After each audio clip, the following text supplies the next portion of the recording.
Today I'm sharing a short video about the steps I've taken to eliminate debt in a new series of video shorts I'll be making in between the longer videos. In my last video, I mentioned that I've recently become debt-free, and I'd like to just vulnerably share about what that process has been like for me. I moved out on my own when I was 18 years old. Within a year or two of that, someone I knew stole my extra debit card, and every time I was paid, they were taking $400 out of my bank account.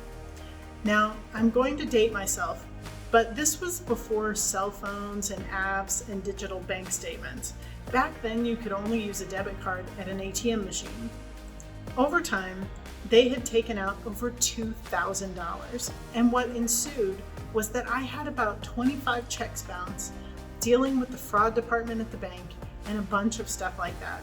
I was very naive, and I'll be honest, the breaking of my trust was far more painful than dealing with the financial repercussions. I was only making around $9 or $10 an hour at the time, and although I had always had more than enough for my bills, suddenly my financial situation turned upside down and everything was about catching up. And the catching up never seemed to end. For the next 15 years, for the most part, I lived paycheck to paycheck. I wasn't always struggling financially, but I never could seem to find the vision or the self-discipline to get beyond a paycheck to paycheck lifestyle. It was rare that I ever had even $1,000 in a savings account. Now, in my early 20s, I had been investing in a 401k through my employer, mainly because they offered a 6% match. Over time, that had grown to a decent size, but just before the economy crashed in 2008, I took that money to make an investment in something I shouldn't have, and I lost every bit of it. So I've made some major money mistakes. Each time it was because I had been naive.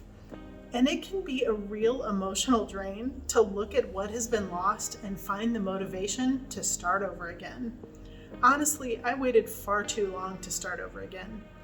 I mentioned in one of my first videos that in 2014, I decided that I wanted to work toward buying a house. Having this as a goal gave me something specific and attainable to work toward. This made a mental and emotional difference for me. And it's the first step I'd recommend, especially if you're starting from zero. Have a specific and attainable goal. This could be saving $1,000, it could be buying a house. Give yourself something to work toward. Because I now had a goal, this allowed me to strategize, which is just naturally one of my favorite things to do. The next thing I'd recommend is focus.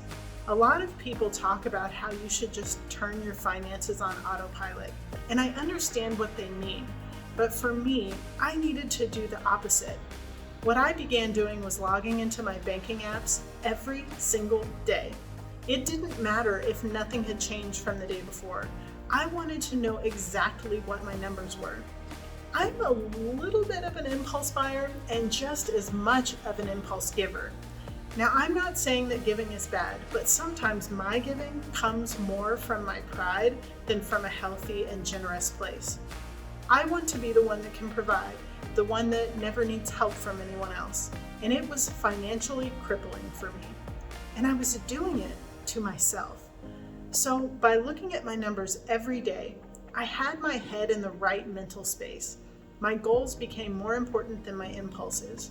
Sometimes I would look at my checking and savings account and think, I can save another $25 that I didn't spend this week, and I'd move it over myself in that moment. It gave me a sense of accomplishment that felt really good every time and kept me focused. The last thing for me was finding other ways to make money.